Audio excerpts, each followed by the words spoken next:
Hi, and welcome to the Why the Music Biz is Buzzing About the Metaverse, a featured panel at South by Southwest 2021. My name is Kathy Hackle. I am a futurist and the CEO of the Futures Intelligence Group, and I will be your moderator today. I am joined by some of the world's top music executives who are shaping the future of music, the music business today. So I am joined by John V. John is the global head of music at Roblox, where he leads the company's partnerships with record labels, artists, management companies, publishers, brands, and music startups. We also have Ryan Rudin. Ryan is the Senior VP of Experiential Marketing and Business Development for Columbia Records, a division of Sony Entertainment, where he pursues strategic marketing and business partnerships with a focus on driving revenue and innovation in artist development. And we also have Zach Kardish. Zach is a music manager at Maverick Management who works with top artists like Lil Nas X, and his premier focus is to help artists develop and execute their creative visions through multiple projects, transitions, and media. So I'm really excited to have all these three visionaries with me today to be on this panel.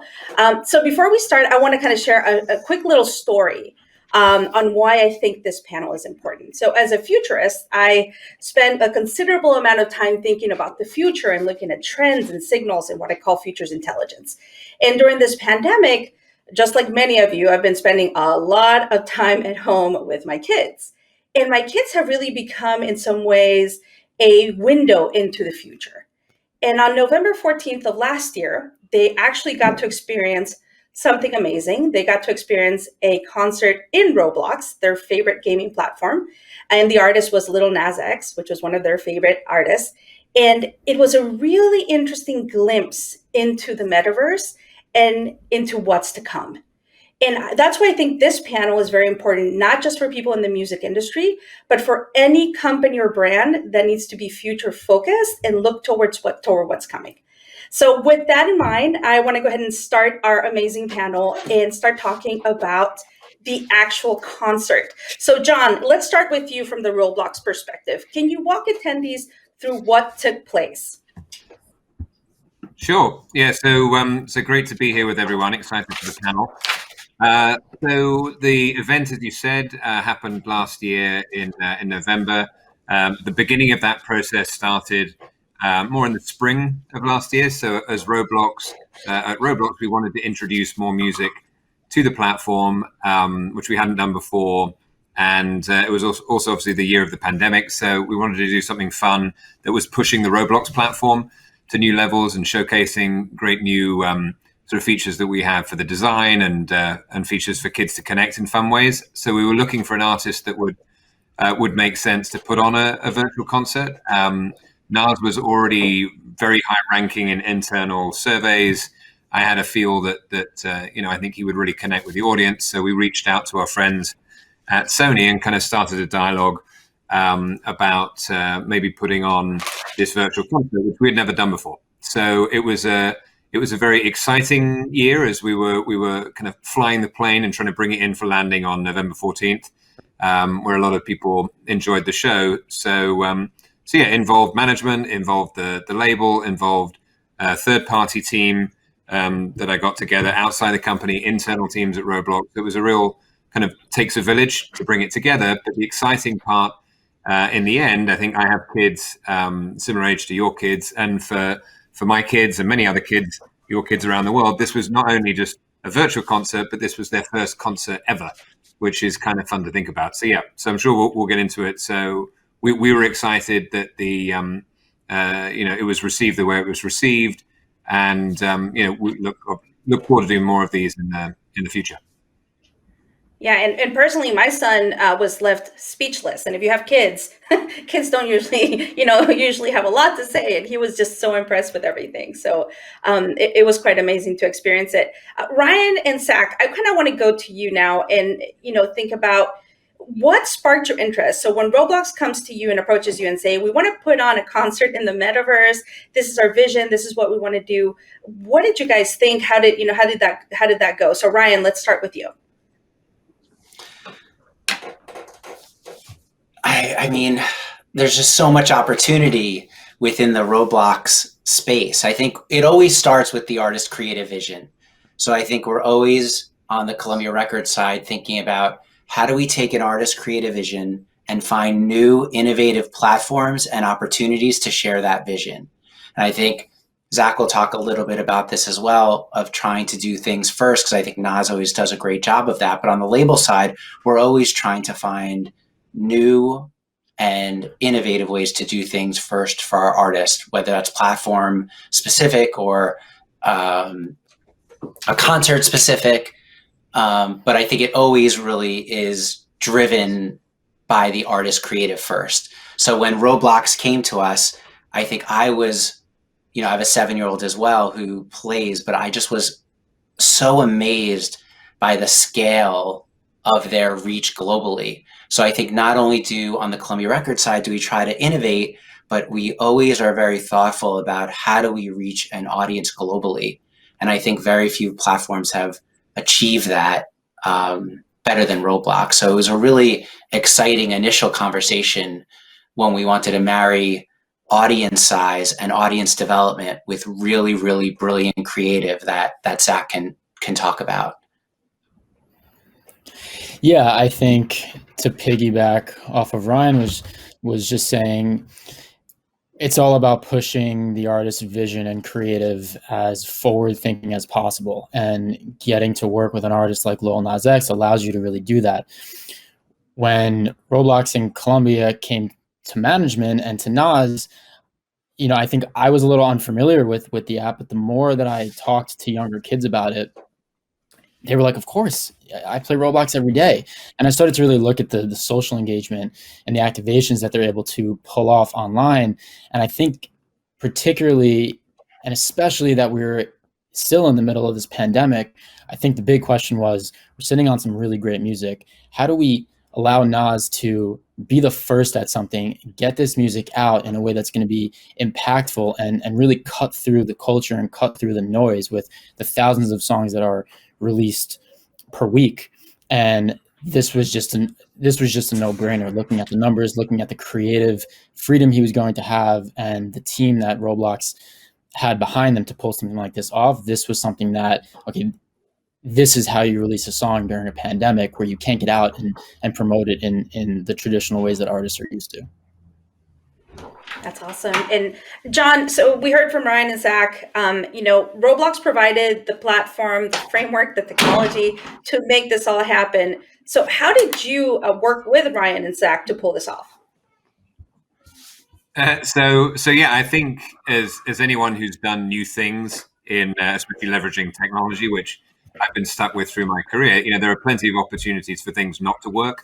This was quite a complex project to bring to bear. So I think it's credit not only to Ryan and his team and Zach, but to Nas himself, how it was really a pleasurable experience where everyone was doing their piece and bringing, creative ideas to bear. The guys can jump in, but I think it was a good team experience. It was a lot of work. But I think that was the magic that we hope would happen in terms of how Nas had approached other projects and music in general.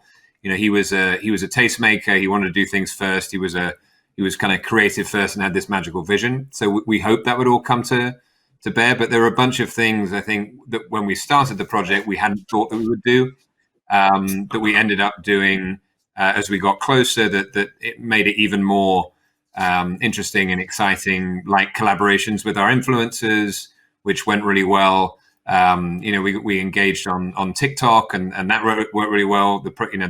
We were trending on Twitter and YouTube. So I think it kind of crescendoed as that creative match between the parties really gelled, and everyone got more excited. And to Zach's point, I think as Nas got more and more into it, he really lent in and brought his magic to the table. So yeah, and I think as a starting point, are things authentic to the platform, right? So I think that's always a really good starting point. And I think the music really fits with the audience. So there was a lot of due diligence by all the teams just to make sure that everything fit within the audience for the platform. And I think it really worked well. And Ryan, to that point, did you? Oh, sorry. Go ahead, John.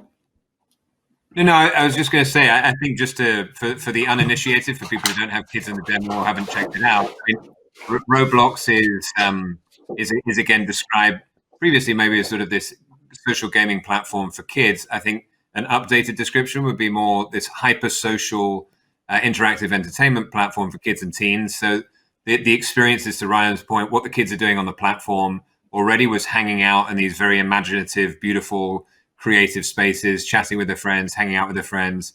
So that sort of co-experience of hanging out together, music and concerts for us, Roblox was a natural extension of that.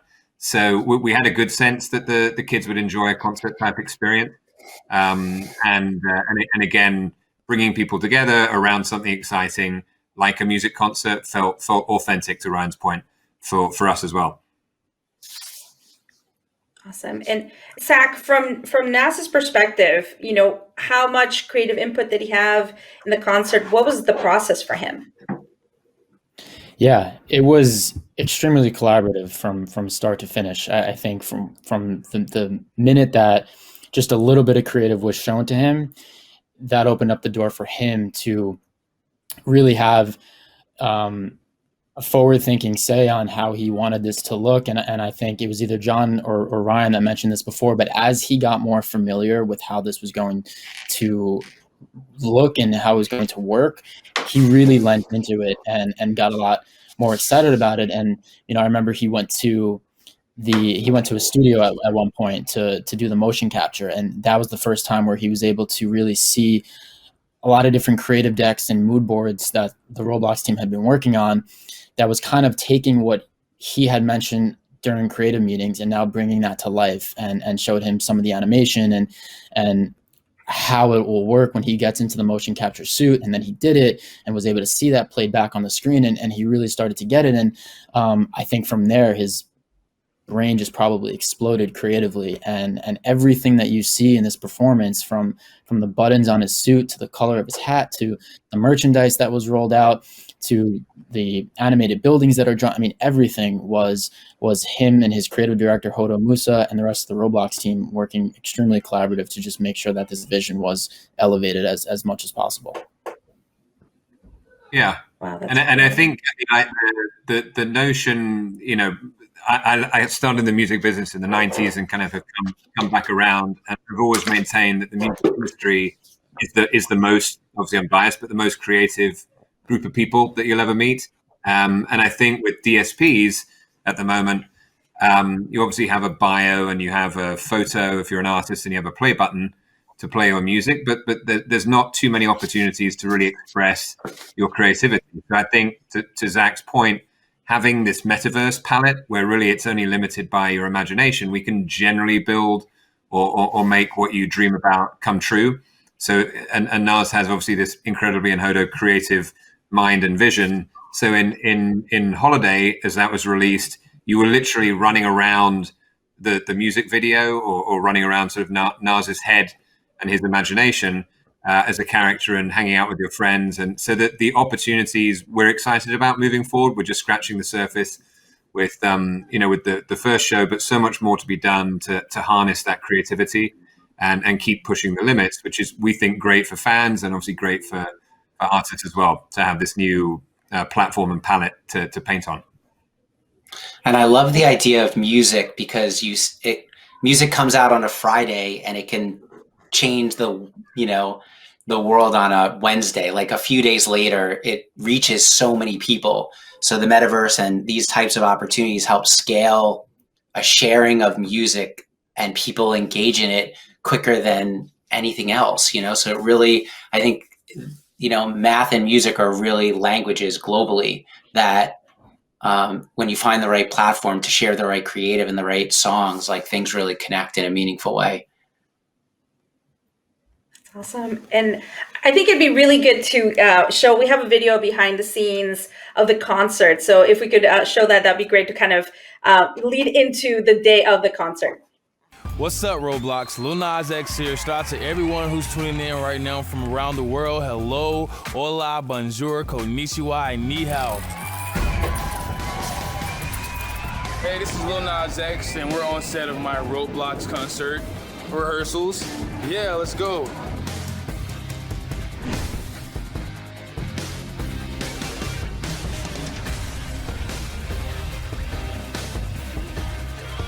This ain't no ordinary concert. I've got my whole face and body scan because I want to look good for my first appearance on Roblox.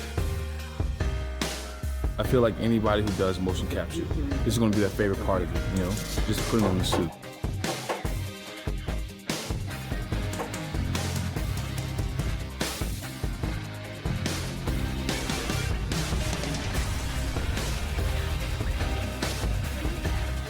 I just did the choreo basically right there for the entire thing. That's a wrap for day one. We're out of here.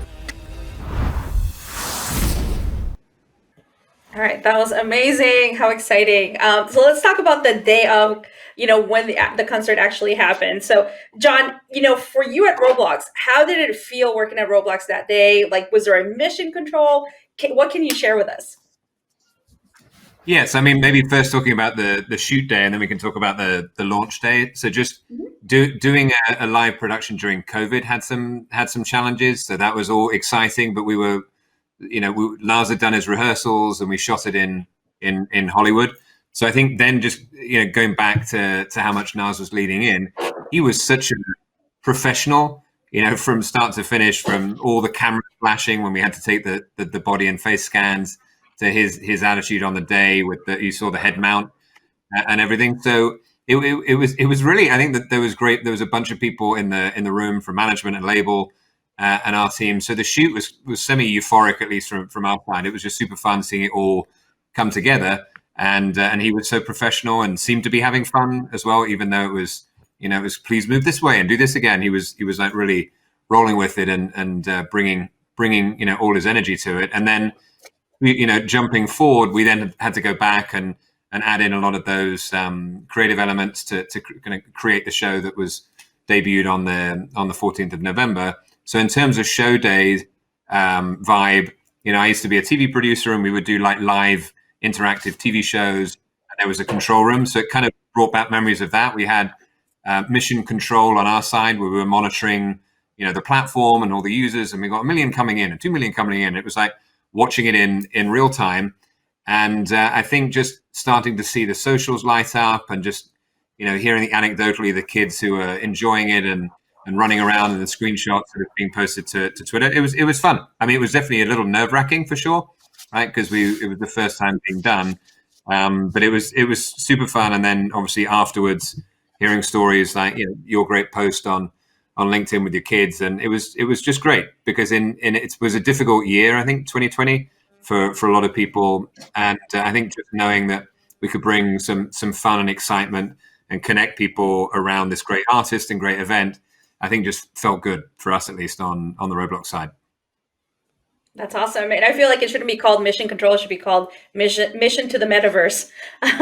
So, just food for thought there. So Ryan, from the record label side of things, what was the day like for you guys?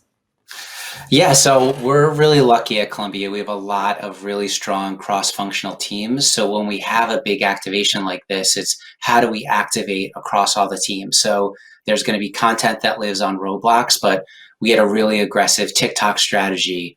What is the press strategy? What is the YouTube strategy? What is the YouTube influencer marketing strategy? And then I think on top of that, we'll work really collaboratively with John and Zach on what is the digital merch strategy, and how do we create micro moments that are then shareable?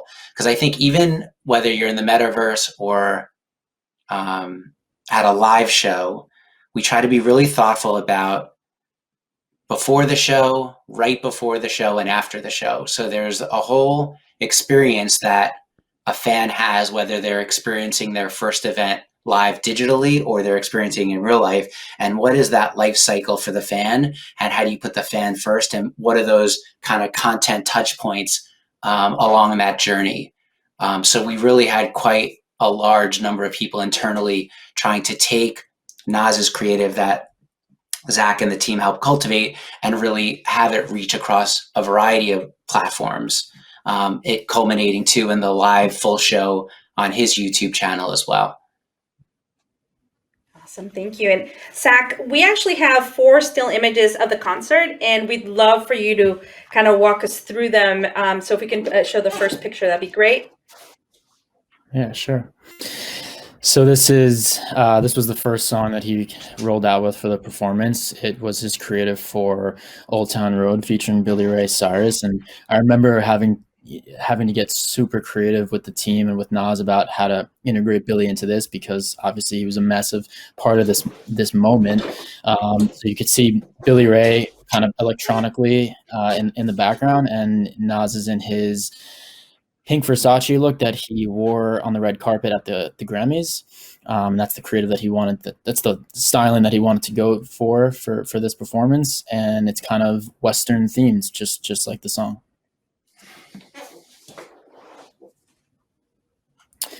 Next song he did was Rodeo, and a lot of these stills that you're seeing and you'll see are based off his music video creatives. And so if for this song, which was Rodeo, it's kind of his take on the world of vampire kind of creative, and you'll see in that music video that it's set at night, and it's very dark and vampire-esque, and I could be wrong. I think he might have mentioned that this was the coolest part for him of just the way that this transitions at the end with the concrete of the floor breaking. But I know he was really excited about this one. Panini, his second single after Old Town Road. It was the third song of the Roblox performance, and again, very much based on the music video. His kind of take on this futuristic, somewhat robotic kind of world. In the music video, there were robotic dancers around him, and in a way, all the little Roblox avatars, the users who were playing with him live, kind of served as those robotic background dancers, and it's just his take on a futuristic kind of world that he was living in for this era. This last still, which was the last song that we did, it was his, I guess, live world premiere live show of his record, his new single Holiday. And Holiday is obviously very themed around the idea of what a holiday is, and especially what that means to Nas. And again, in the music video, it's kind of like you're in like his toy factory to an extent, and he wanted to kind of loosely walk along that line for this performance with Roblox, and just bring a lot of winter vibes and snow and just, I think the avatars were able to throw snowballs at each other, and they were really able to engage with Nas in real time. That's awesome, Zach. And from Nas's perspective, like, how did he experience the concert? And I'd love to know how you experienced it as well. It's interesting. Show days are normally the most hectic. You know, you're getting to a venue, you're doing sound check and probably some radio promo. This was a little different because we shot this ahead of time, and you know, he didn't have to be at a venue necessarily and dealing with all that craziness. But I'd say that the day was still really crazy, but in a good way. He was ecstatic. He couldn't wait for it to premiere. I think there was a showing at 1 p.m. and then 6 p.m. and then the next day at 1 p.m. again. And I know that he watched all three run-throughs. He was in the game as an avatar, interacting with fans and commenting. He's very, very savvy with Twitter and Instagram, so he was simultaneously making sure that he was promoting promoting the stream and engaging with fans online. And for me, I was also kind of doing the same. I was watching from home from my computer, and it was the first time that I actually used Roblox and made an avatar. And I also watched all 3 or 4 of the performances because it was just so exciting. But I think that's all really good. I think Zach highlights a really important point about community. So this idea that the metaverse offers an opportunity for people to get together and interact with an artist virtually. Like, I think community, that's what people are always seeking, whether they're seeking it at like a Coachella or they're seeking it in a Roblox first concert activation. So I think Zach highlights like some really important points of like how people emotionally connect in these different venues, even if they're in the metaverse and in this virtual nature. But I think there's still this really deep human connection component. And when you have an artist interacting, who's in the chat, who's as an avatar interacting with users, it really amplifies the experience, I think, for the end user too. Yeah, and I just to say real quick, I also think there's something really special about how inclusive this whole experience was. You know, when with a live show, it's specific to a market and a country, and maybe only a certain amount of tickets are available. Everybody was able to join this, and he was able to feel that, and I think the fans were able to feel that as well. Yeah, no, and I think building on that point, that the nice thing about the platform is, to Zach's point, you're not limited by geography, you're not limited by you can't afford the ticket. And remember, a lot of the kids on Roblox, there's a good chunk under 18, so a lot of these kids couldn't get into in some venues if they're over 18 or over 21. So this is something they couldn't do anyway, as they're smuggled in by a cool aunt or uncle. So the rubbing shoulders with your friends. So a lot of the kids would go in a posse. So they would go with 2 friends, 3 friends, 4 friends. And the nice thing compared to other platforms, you can see your friends hanging out, and the notion on Roblox of self-expression. Maybe a lot of people were wearing. I was one of the Nas avatars. I think I was the holiday avatar. So you can express yourself through the merchandise, which worked really well on the platform. And you can literally run around and be with your friends. So that notion of a live event, to Ryan's point, if you go to a show, you're generally not interacting with hundreds of people. You're interacting with your maybe 3 friends, 5 friends, 10 friends. So that experience we can bring to bear on Roblox. But at a live show, we're all somewhat connected to the business in different ways. So maybe we've done a meet and greet or a backstage or a photo op, but 99.9% of fans never have and probably never will. So we can deliver these tentpole moments where just even dancing on the stage with Nas was super exciting with your friends, and people are screenshotting those and posting them. So it's breaking down the barrier, democratizing it, having more of these tentpole moments where the kids can go, "Oh my God, I was on stage with Nas and it was so fun," and they talk about these moments, with their friends afterwards and kind of cherish them. So I think that's trying to make the real world not just the same in the virtual platform, but even better if we can. And I think things will hybrid open up. Oh, sorry. Go ahead, Kathy. Oh, no. Go ahead, Ryan. No, I was just going to say, I think all these things then hybrid into each other over time when live also continues to open up, where I'm really bullish on this idea that we're going to allow fans behind the scenes, behind backstage at live concerts, but virtually, right? So how are we taking some of this experience that's online and bringing it into the live sphere as well? And I think there's going to be a lot of interesting hybrid models that come over the next 12 to 18 months as well. So as the metaverse is coming up, they're juxtaposing that against live experience as well. I think it is really interesting. Yeah, and I think what we'd love to get going on the platform and experiment with is, so if you think about a tour cycle, so generally tickets go on sale maybe 3 months prior to the tour, maybe longer. The super fans are buying. You have to reach them one by one across social platforms, grab them on Instagram, grab them on Twitter, wherever you can. And the super fans are buying one ticket, and then maybe a month out, they're convincing 3, 4, or 5 friends maybe to go with them. A week out from the show, they start to go shopping and get excited, and then they go to the show, and they have 2, 3, 4, 5 hours of fun and excitement, and then they go back and finish, and it's a sugar crash, right? And you kind of lost them. So with a virtual overlay, as soon as you could do an event to kind of launch the ticket sales, so you do a little concert, tickets go on sales, you're aggregating millions of people in one spot, which is hard to do. And then the pre-show, to Ryan's point, you can have a bunch of pre-show excitements. You can have the artists come in, do mini shows, AMAs, like you meet all the other fans, get merch, build the excitement.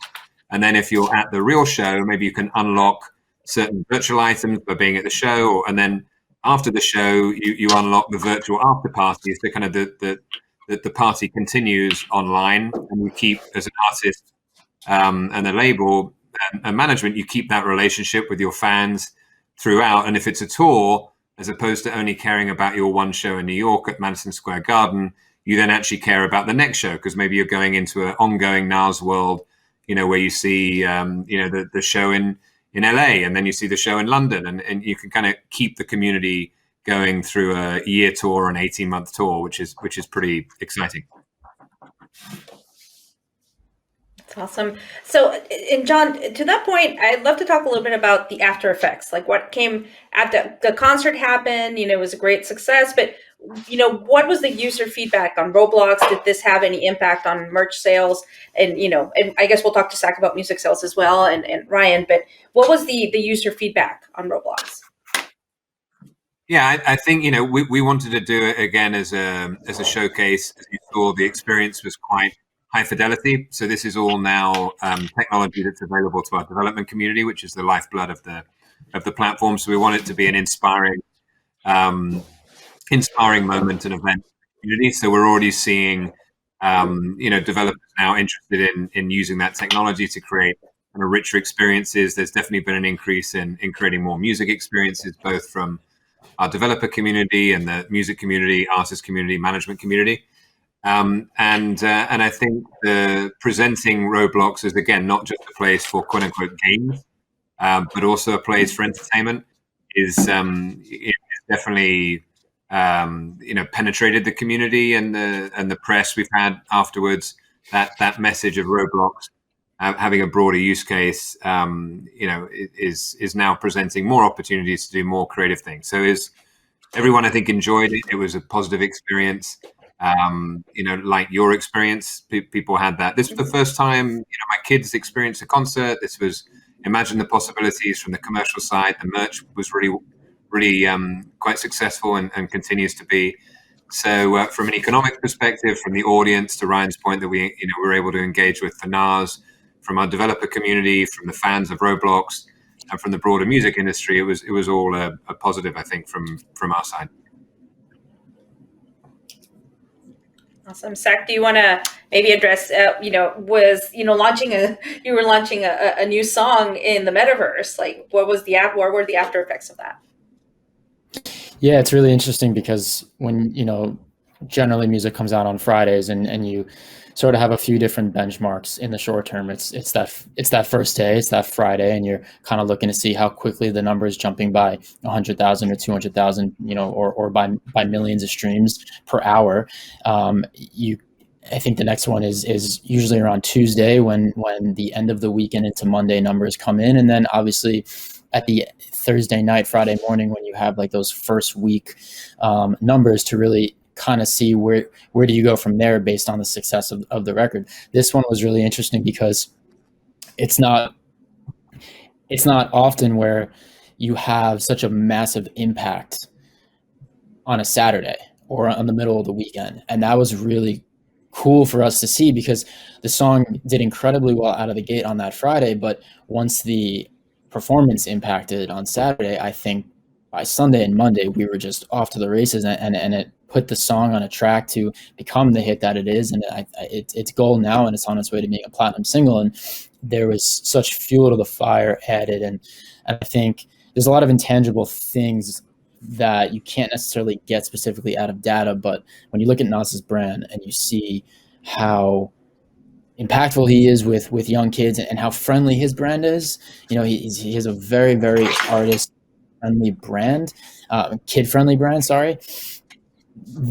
This experience, we knew that there was going to be a payoff. We just couldn't really put our finger on it until it unfolded. And to see 10, 15 minutes, a minute after the performance aired, people going on Twitter and calling him the Roblox guy, and seeing the way that he leaned into that for his Twitter and his Instagram, we knew that he had just discovered a new medium in his creative life that honestly set an extremely high bar for the rest of us to continue to launch music.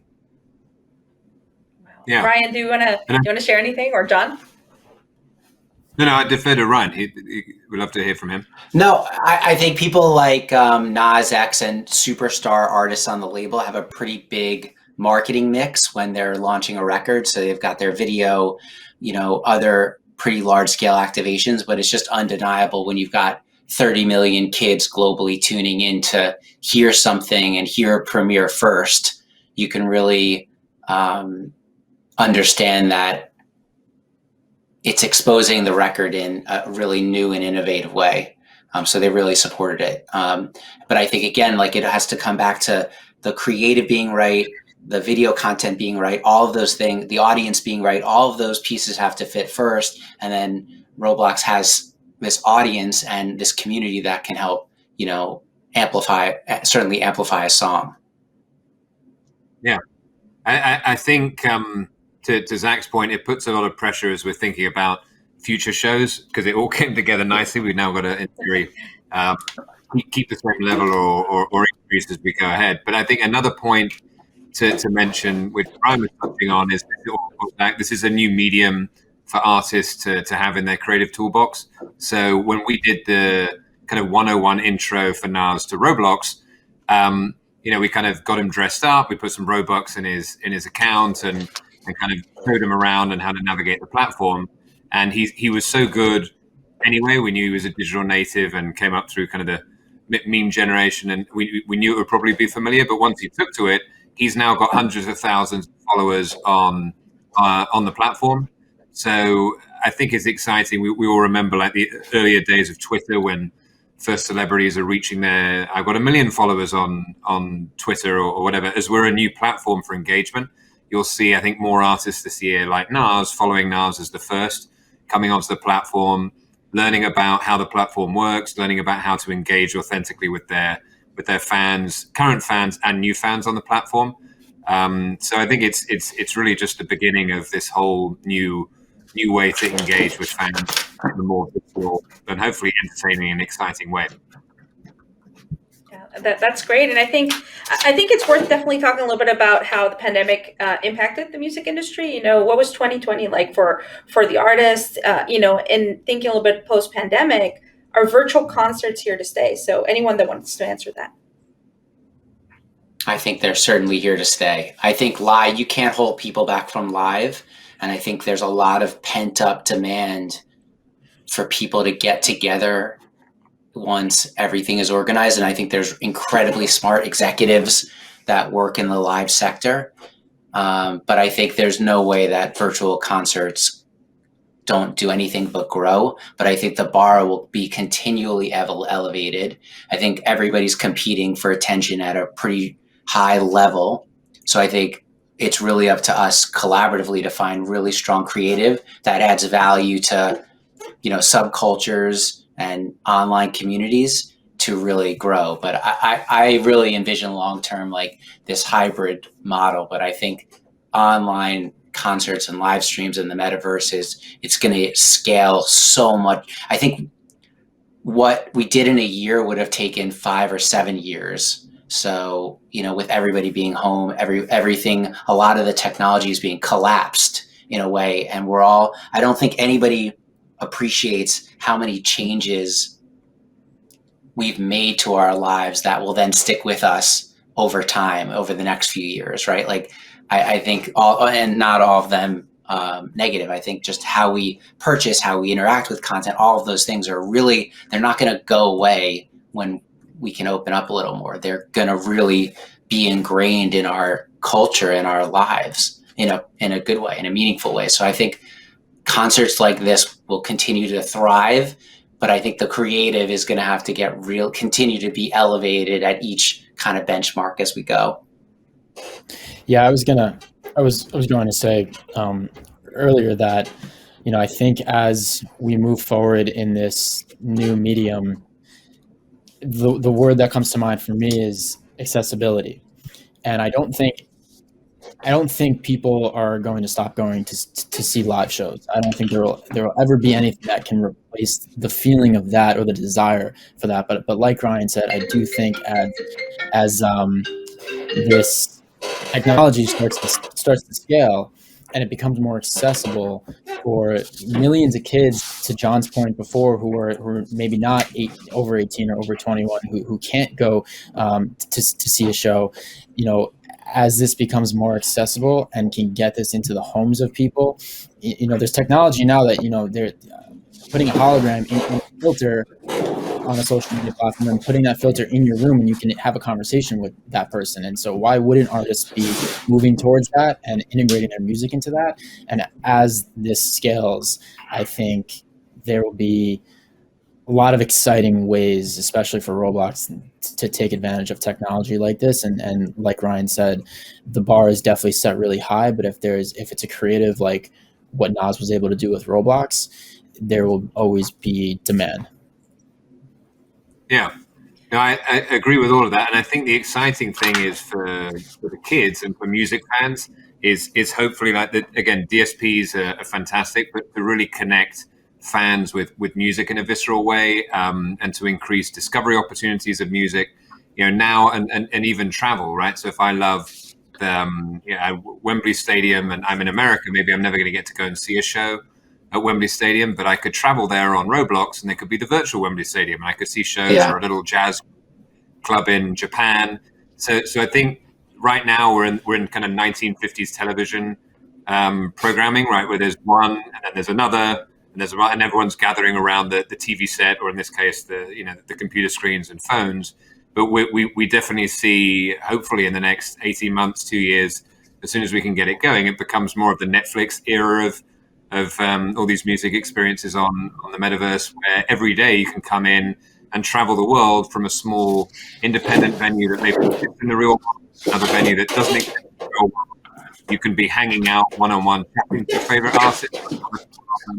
You can do meet and greet. You can meet, and for me, the community aspect is such a great way to express yourself and your fandom and meet people who are into what you're into. So I think as the platform goes from maybe text in the future to voice and other ways to connect, all the fans, if I'm a fan of Nas and I can suddenly meet fans in other territories or with other languages and just hang out, I kind of find my crew. I do think it's great. It's going to be great for fans of music, great for artists as they can just get more connected to their fans and hopefully get the world more engaged and excited about all kinds of music on a daily basis. That's great. And before we wrap up, I do want to get the perspective from each one of you on the metaverse, and how having this experience in the metaverse has changed your point of view or where things are going with your specific areas in the industry. So maybe, John, from the gaming perspective, would love to hear from you first. Yeah, and again, I think we're lumped into being in the gaming industry. I think we're really, again, this broad, hyper-social, interactive entertainment platform that encompasses social. There's some gaming, there's community. So we're excited. I think the experiences that have been built by all our amazing developers around the world up to now over the last 14, 15 years are great. And if we can now incorporate all the amazing musicians and artists around the world, anywhere from 3 million to 1 million of them around the world, and bring their creativity to Roblox and help them express themselves in exciting ways to reach their fan bases over the coming years, that and maybe marrying again the artists with all of our developers. So you have like the creative developers on Roblox connecting with artists to create again just a huge volume and choice of things for the community to check out. So we think it's just the beginning. We've got a lot of excitement, and we just now need to build kind of tools and experiences to make it easier for the music industry and for artists to set up in the same way they set up on Instagram or TikTok. They can quickly set their experience home on Roblox and start creating and expressing themselves and connecting with their fan base, whether it's 100 fans or 100 million fans. That's what we're driving towards. That's amazing. And Zach, from the artist perspective and artist management perspective, what are your thoughts? I think it's just a really exciting time. I kind of talked about it before, but there's a lot of noise in the music industry. There's so much music released on a weekly basis, and it's very difficult to cut through and to be an artist who stands for something. And I think as we move towards a more metaverse friendly environment, there's artists like Nas who are first movers who will just be really excited to continue to push the boundaries of what's possible, to make his music even more accessible than it already is, to bring fans across the world together to one spot without having to have those fans travel, like John was talking about earlier before. And I think from a management perspective, we work as managers.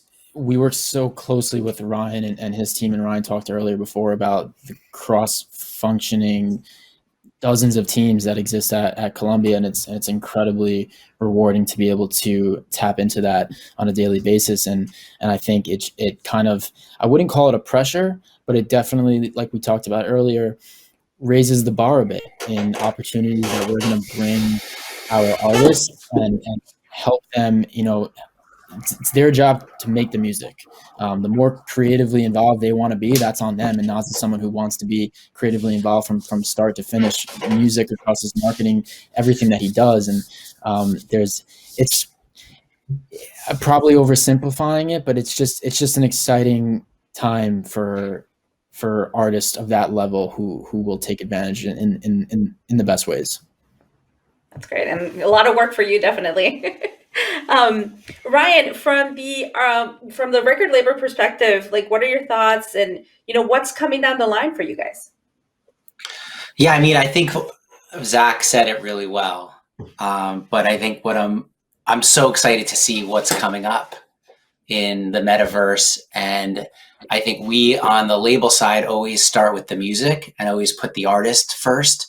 And I think if you get those things right, there's a ton of opportunities. But I think Zach touched on this, that Nas does really well. I think on the Columbia record side, like, how do we innovate and be, we were the first live concert in Fortnite, the first, Avatar concert with John, the first label to, book music for TwitchCon. I think trying to go first on the label side is a priority, but I think John and his team did an incredible job driving an authentic audience that really perfectly married against the creative. And I think for me, I'm most excited about what's to come, not only on that platform, but all platforms, for artists to find new opportunities to reach larger audiences at scale, and create senses of community and intimacy basically from your home. It's really going to be an interesting next 24 months. Yeah. And Kathy, if I may, I think building on Ryan's point, that once artists, so with the pandemic, live streaming, artists being comfortable going on live streams in the beginning, and now most artists are comfortable turning on a video and doing a performance or reaching their fans through video. So what we see is the next phase. Nas now has virtual Nas. He has his avatar. He has multiple avatars. That is the virtual representation of himself. So it gets exciting when we move from a kind of a pre-recorded to a live notion, where he now has his avatar. He could hop on and be live potentially from his home, as these kits become more accessible and not so scary, right? Because now he's in a suit and he's going, oh, it's kind of sensors strapped to me. I can do it in any clothing. And more artists have that, and they can kind of hop online and be connected to their fan base on a Friday evening when they feel they want to share something. And then fans around the world can get that feeling of intimately connecting with their stars. And this happens across multiple artists. And that I think then it gets really exciting, where they can not have friction in the middle. But if Nas is inspired, he jumps in his suit and hops online and runs around and talks to his fan, does a little show. Then I think it really kicks into overdrive. I think that's a really good point, though, too, John, because as an extension of that, then you have fans that have their own avatar and their own identity and their own creative that they kind of build themselves as part of that ecosystem. So I think John's really right about that. Yeah, it's a really exciting time. Any parting words before we wrap up the panel? I think always with parting words. I mean, I think thank you, Kathy, to you, and you're definitely a thought leader in the space. So I would encourage everyone who hasn't, because hearing us chat about it, who hasn't checked out any of the metaverses or Roblox, to either grab the nearest teenager or someone in demo and get them to show you around to experience it firsthand, because I think that's a huge step between hearing about it and then playing around and seeing it. And we're just really excited for everyone in the music industry to bring, we're a small but growing team at Roblox. So we just love to hear all the creative ideas from the industry, and please, reach out. It was great working with Ryan and Zach. And we definitely grew and learned a bunch. So we just want to keep learning and experiencing or experimenting with this new medium to keep the fans happy and the artists able to express themselves as they have been for years more creatively in this new medium. And I think my closing words are more directed to and if there are any artists listening or creators listening, that there is no barrier to entry to go from creating on TikTok or creating on Roblox, creating music, to then coming to Columbia Records. So I would encourage you to go create audience through these different platforms, and you can really share and kind of continue to grow from there. So I would just really encourage everybody to put content out, get creative, and Nas is a great example of anything's really achievable when you have a clear vision on your music and creative. Yeah, Zach, you get the last word. Ryan, you I won't say it better than you, but for those creators and artists out there, or whatever it is that you're passionate about, the resources are right in front of you, just with your phone. And there's so much that you could be doing, and content is key, and you never know like how one thing will lead to another, and just watch the space closely and enjoy it, because it's a really exciting time for not just music artists, but actors and actresses, to videographers and photographers and screenwriters. Like anyone who's creative will find ways to have a lot of fun in this world. That's awesome. And I want to thank the three of you for being panelists in this amazing talk, and for really giving us a glimpse, working on creating a glimpse of the metaverse.